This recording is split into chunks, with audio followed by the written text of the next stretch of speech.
Dear students, welcome back to this online session. We have completed a programming chapter function. I hope you completed the home assignments and the practicals. There will be a practical examination in this weekend. Please get ready for the same. Today we are going to study a new chapter, Network Concept. The chapter is newly included in your syllabus. And in this chapter we will learn more about the working of network. In our day-to-day life, we are dealing with many things related to network. It can be sending or receiving an email, or watching an online video, or ticket reservation, or online payment, and so on. But how does an internet works? Have you ever thought of the same? The video you are watching now travels thousands of kilometers away from you. That is coming from a Google data center where the video is stored. How it is happening? It is traveling through the complicated network like optical fiber cable. And we will see many things related to the network like network topologies and different types of mobile communication networks and how to upload and download the files and related to the how to make the website and web server, web clients and so on in this chapter. So shall we begin the chapter? Networking concepts. This is a newly included chapter in your syllabus and which consists of the following topics: evolution of networking, networking terminologies, switching technique, transmission medias, then network devices, topologies, network protocol, mobile communication technologies, network security concept, web services and e-commerce.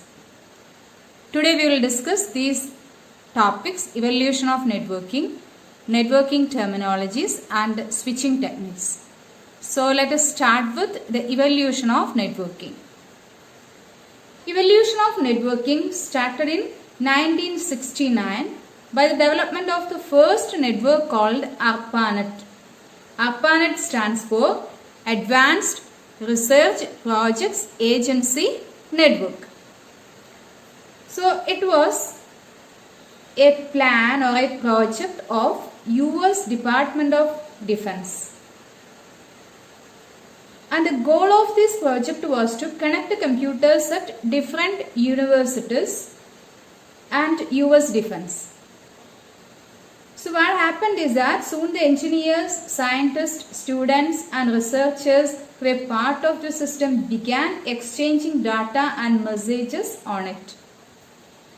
So ARPANET started with a handful of computers, but it expanded rapidly.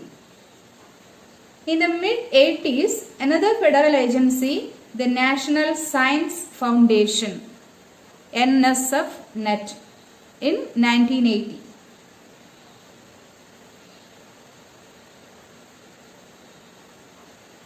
And NSF-NET created a new high-capacity network called NSF-NET, which was more capable than ARPANET.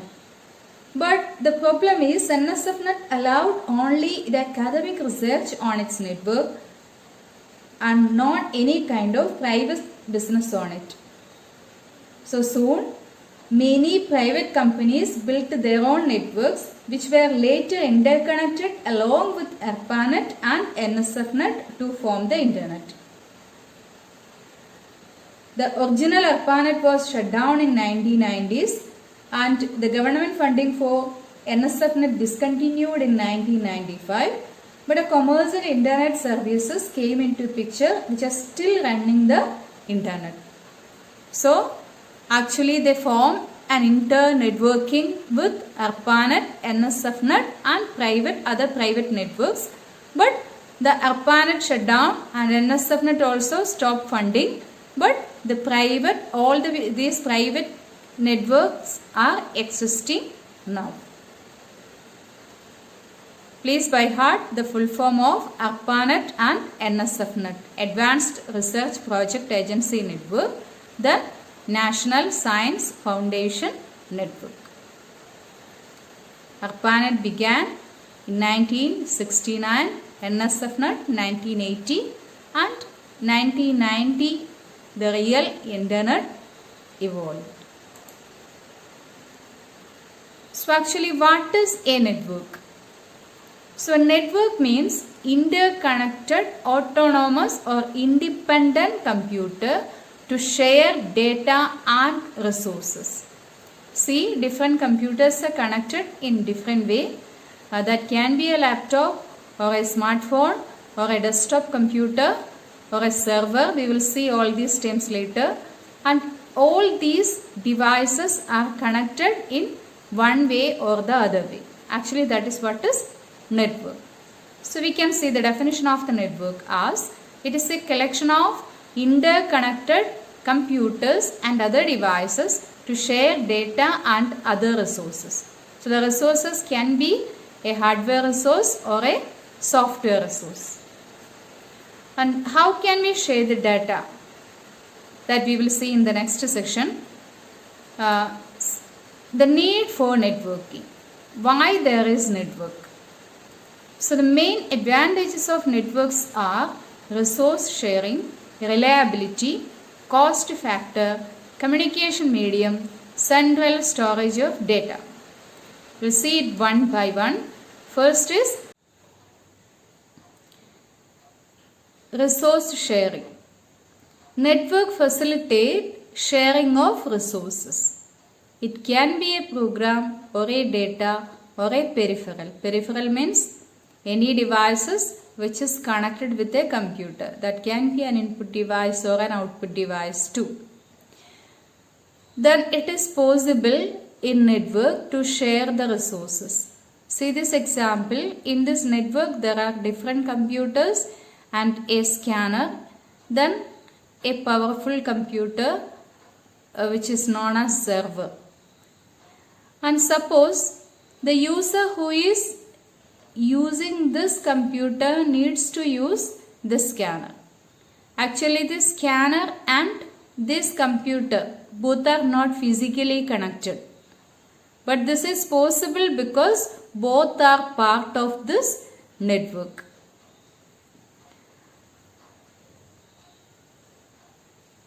See, another example. This printer is connected with this CPU and there are many terminals which are connected with that particular CPU. And any person can use the printer by sitting in front of their own computer.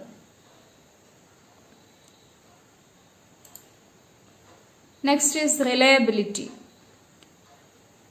The reliability means suppose the same file is copied in more than one system, then if something happened to that particular system or if it is unavailable, the data is unavailable to that system, then we can access the data from another system. So a file can have copies on two or more different machines. So if one of them is unavailable, its other copies could be used. So the network is more reliable. Next is the cost factor. So we have seen how can we share the resources. That can be a hardware resources that we have discussed, the case of a printer or a scanner, and we can share the software too. So by sharing the hardware or software resources, we can reduce the cost.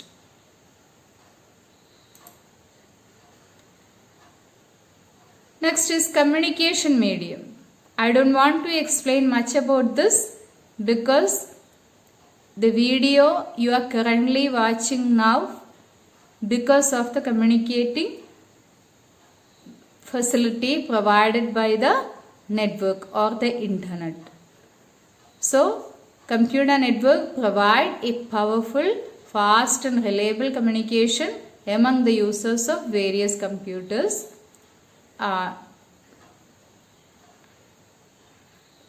Next is central storage of data. See the previous example.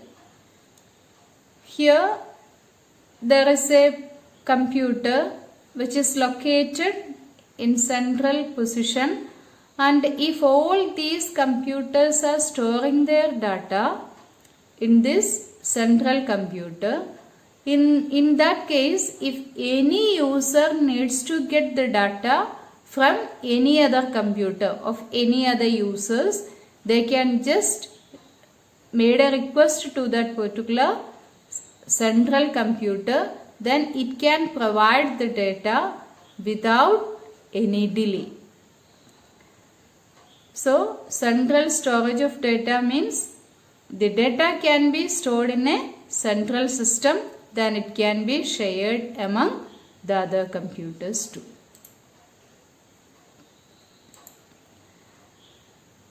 Once again, the need for networking or advantages of networking: resource sharing, resources can be shared, hardware or software.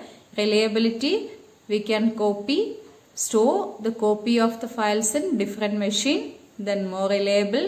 Cost factor, suppose in this network there are 1000 computers, and instead of connecting all these 1000 computers with a printer by buying 100,000 printers or scanners, we can limit the number of peripherals, input-output devices, by connecting all these computers in any way. And by that way we can reduce the cost of the network. And communication medium, that's clear. Then central storage of data. So the data can be stored at a central computer. That section is coming, what is server and all. By that time I will explain much about the same. Now we will see some network terms. And the first term that we are going to learn is node, and the next one is the server. Please look at this picture. Here there is a central device, central computer, and many other computers attached with this central computer. See, all these computers attached with this network are called nodes. I name the node as node 1, node 2, node 3, node 4, node 5 and node 6. So any computer which is attached with a network is called a node. And what is server? And a server means a powerful computer which facilitates the sharing of data and resources. So this is the server. So don't think that always a network is in such a way. Network topologies are part of our syllabus. While explaining that particular topic, I will explain the same. So this is the server. These are the other computers. Then why this computer is server, or what are the speciality of the server? Server must be a powerful computer, because its main task is to facilitate data and resources. Or in other words, the server should be a computer with fast processor and vast memory. Then only this sharing is possible. See what is node? Node can be called as workstations too. Both are same. A computer becomes a node as soon as it is attached to a network. And a server means a computer that facilitates sharing of data, software and hardware resources on the network. And a server can be of two types: dedicated server and non-dedicated server. And the dedicated server means, see the previous example. This is a server and there are 6 nodes attached with this server. And this can be a dedicated server if the server is providing the data and it just facilitate the data, it helps the other nodes to work upon. In that case, we can call this network as server-based network or master-slave network.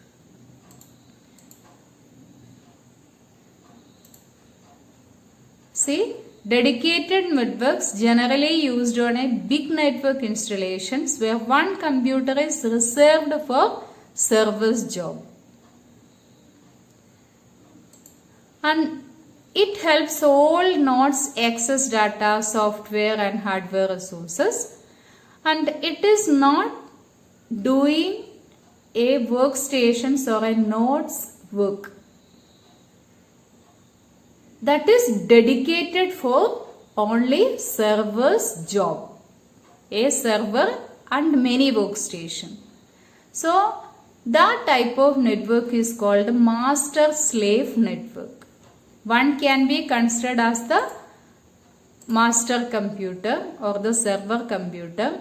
All other computers are considered as the slaves. So that network is called a master-slave network.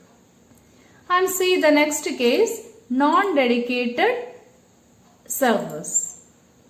Non-dedicated servers case, a workstation can double up as a server. These servers are known as non-dedicated servers. A non-dedicated server network is called peer-to-peer network. See the figure. There are many computers and one can be considered as a server, and this server may facilitate data to all other computers. This server can act as a client or a node too. So it can develop the work as a server and as a workstation. So this type of network is called a peer-to-peer network. This is master-slave network. This is peer-to-peer network. Master-slave network, server facilitate the data and services only. It is not working as a workstation. But in case of P2P network, peer-to-peer network, server is working as a node or a workstation and a server. Both are doing together.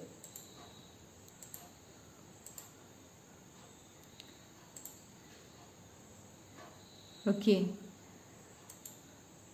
Next is next term is network interface unit. And to connect different computers, we need a special device in that computers, that is called actually network interface card, or you can call it as network interface unit. It is a unit or a device that is attached to each of the workstation and the server, which help to establish communication among the server and the workstation. So if you want to connect two computers, this device is a must, network interface unit, and it is attached with the CPU. Network interface card basically acts as an interpreter and is known as terminal access point or TAP or network interface card. Next, and the NIC manufacturer assigns a unique physical address to each NIC card, that is called MAC address. Okay, NIC manufacturer assigns a unique physical address, that is called a MAC address. That is like our SIM card number. And the next important section is the switching technique section. Switching technique. The technique of sending data across the network is known as switching technique. There are mainly three switching techniques: circuit switching, message switching, and packet switching. First one is circuit switching. Circuit switching is a connection-oriented switching technique. For example, suppose this computer needs to communicate to this device.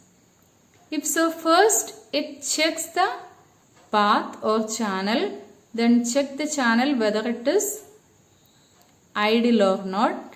Anyway, it set a path to the destination computer. This is a source computer, this is a destination computer.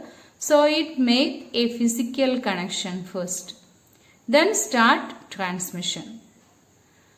After finishing transmission, it break the connection.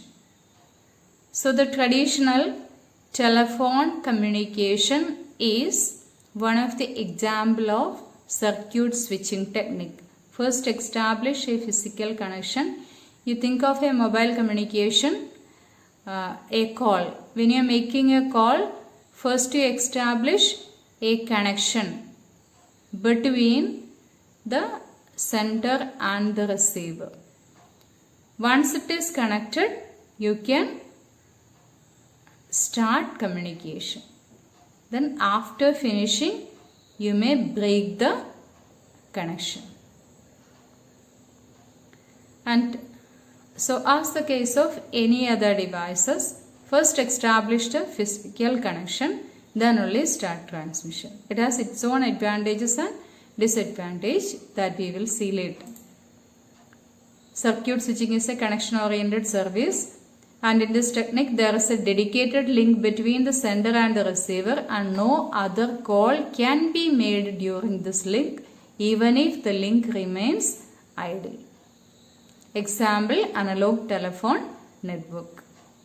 Once it is connected, then we cannot make any other communication through this channel. That is very important.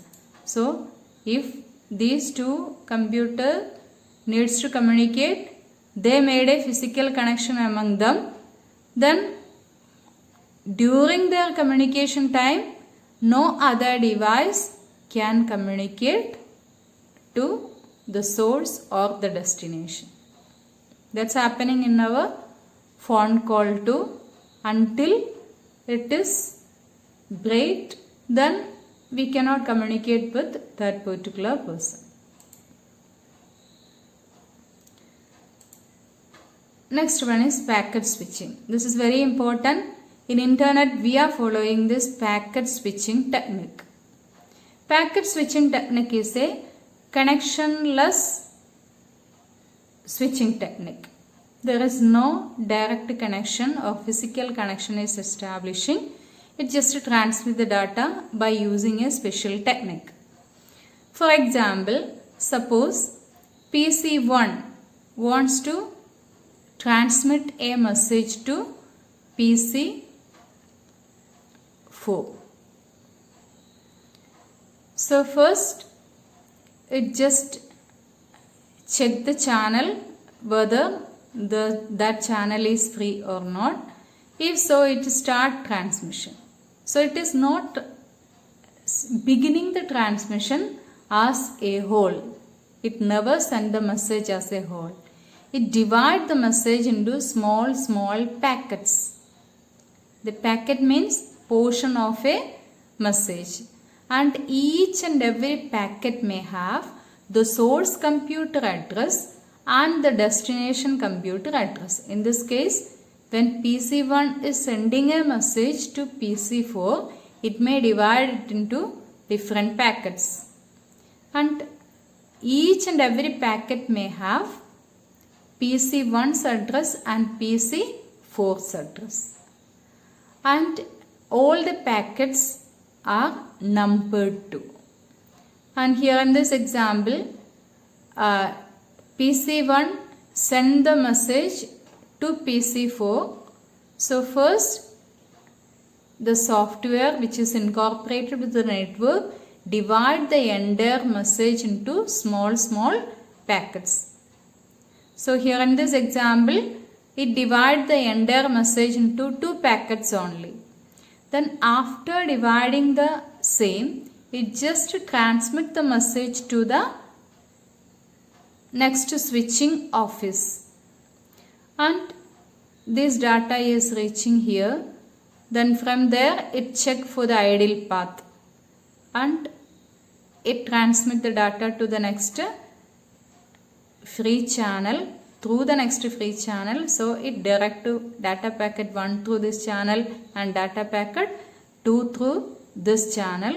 Then it may reach here and this also may reach here. Then it divert the data through this channel. Then the data packet 2 may reach here first, then only 1. If there are 100 packets, then at destination sender the packet may or may not be reaching in the same order. And there is a very important protocol, IP and TCP, and the role of the protocol is first TCP divide the data into different packet, then it redirect the data through the channel. Then after reaching the data at the destination sender, the IP, the protocol IP will reassemble the data based on the packet number. And the source, the packet switching main feature is it ensure the delivery of the data. That is possible by sending an acknowledgement back to the sender.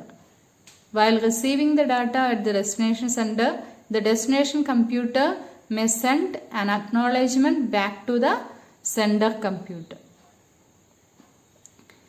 And if the acknowledgement is not reaching at the proper time, reaching back at proper time, the sender computer may send one more copy of the same data to the destination. So this process continue till it gets a proper acknowledgement. Then there is a chance for another problem. What is that? So the receiver, the destination computer may get more than one copy of the same packet. Then what will it do? After reaching the data at the destination sender, it checks the packet based on the packet number, arrange the same based on the packet number. Then if there are duplicate copy of the same packet, it may reject that particular packet. It will avoid that packet, then reassemble the data at the destination sender. So what is the advantage of packet switching? So packet switching case, even if your data, your message is in big size, then it can be transmitted with very limited time. In case of circuit switching, we establish a physical connection. Then only we start transmission. Then during their transmission, the network will be busy with their communication only. But in case of packet switching, when we are dividing the data, the source computer divides the data and only small packet is passing through different routes. So the network may not be hang. Chances less. Okay, then we will see more about the same.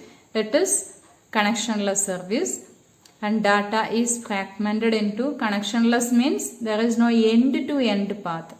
Data is fragmented into small packets and each packet is of fixed size in packet switching technology. And the next is each packet contains a header that is set with the information necessary for routing the packet from source to destination. Mainly the header may have source computer address, destination computer address and a packet number. And each packet in a data stream is independent. So it can transmit the data in different routes. Next is message switching. Message switching normally we are not using in internet, but we can see the working of message switching. Message switching is a store and forward switching technique where there is no direct connection between the sender and receiver. Actually, both are almost same, message and packet. The difference is in message switching, we are sending the message as a whole to the nearest switching office. We are not sending the data packets. We are not dividing the data as data packets. Directly we are sending the data to the next switching office. From there it checks for the next idle path. Then it retransmits the data to the next switching sender. Then the process continues till it reaches the destination. And in message switching, the sender sends the data to a switching office first, which is then stored in its buffer. It then checks the available link, and if it is free, the data is relayed to another switching office. This process goes on until the data sent to the destination. As the data is first stored in a buffer and then sent to the next switching office, it is also called a store and forward switching technique. And this switching technique uses the logic of store and forward.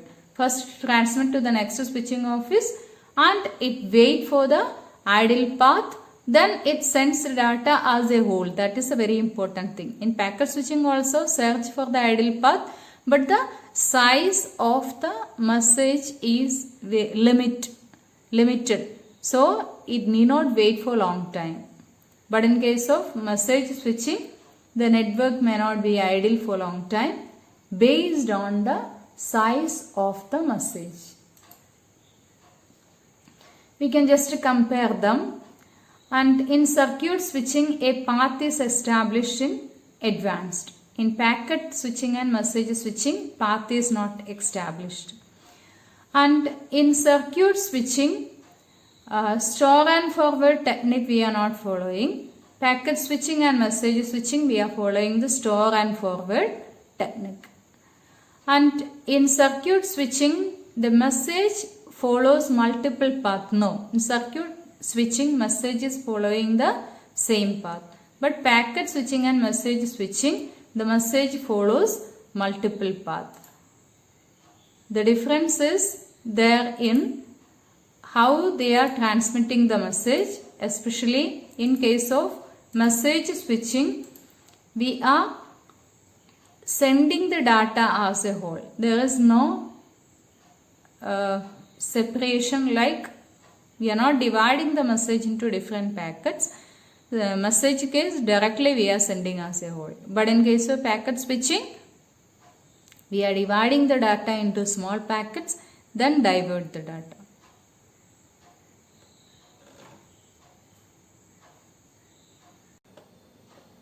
Let us see some data communication terms. Channel, bandwidth and data transfer rate. Channel means the carrier, that is the path in which we are transferring data.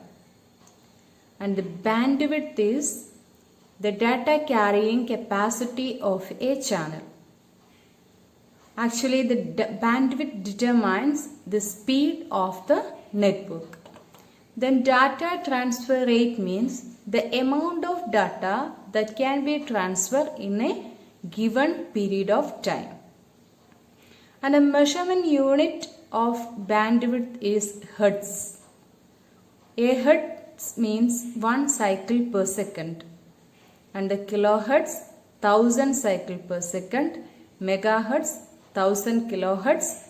Gigahertz, 1000 megahertz. And terahertz, 1000 gigahertz. Then data transfer rate can be measured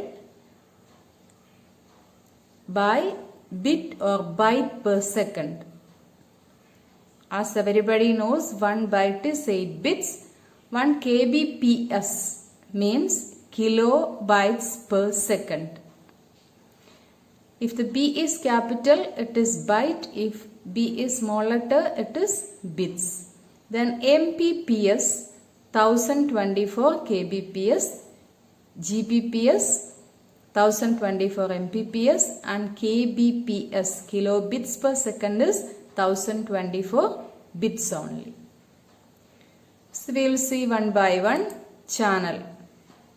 Channel is the medium that is used to transfer message from one point to another point. Normally this channel, it can be a physical medium or unguided medium. So physical mediums example, telephone line we are using twisted pair cable or fiber optic cable, coaxial cable or anything. Then wireless mediums example, satellite communication, radio wave communication. These things are coming in our syllabus, then we will explain. Anyway, channel means the carrier or the medium which is used for transmitting message from one device to another device. And depending upon the speed of the channel, there are three categories. One is narrow band channel. They are very slow and used for telegraph lines and low speed terminals, and voice band channel used for ordinary telephone communication. Then broadband channel, that is more familiar for you, fastest, and it is used for transmitting large volume of data at high speed. Bandwidth.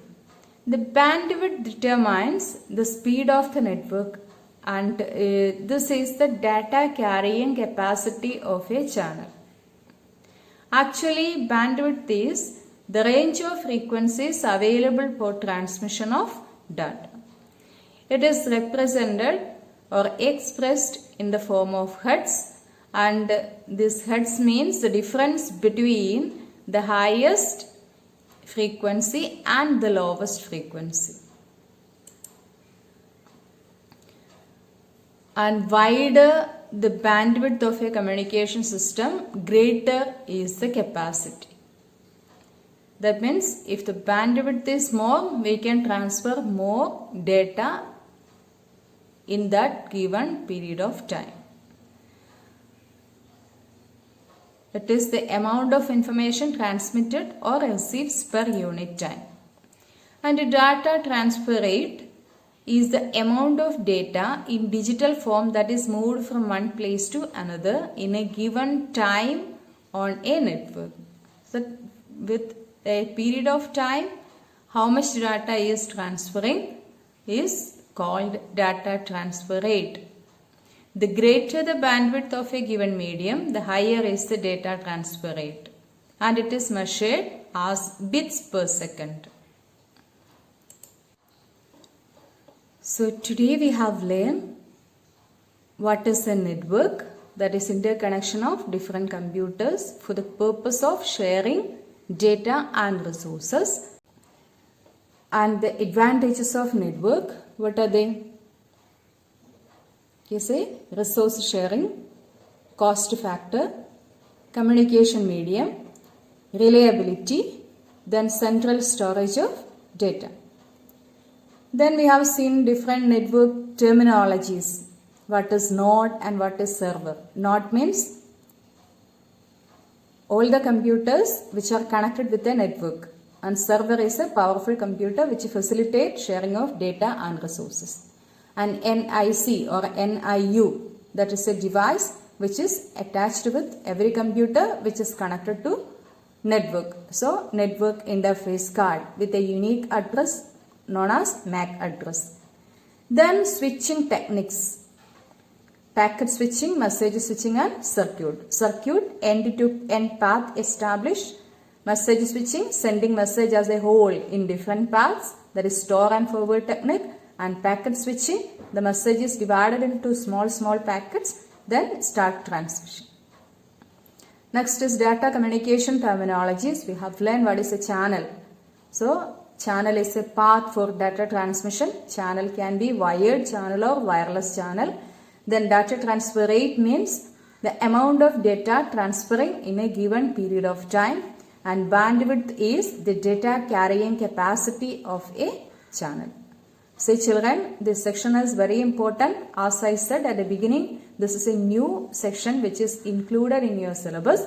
So the weightage of mark for the board examination from this chapter is 9 to 11.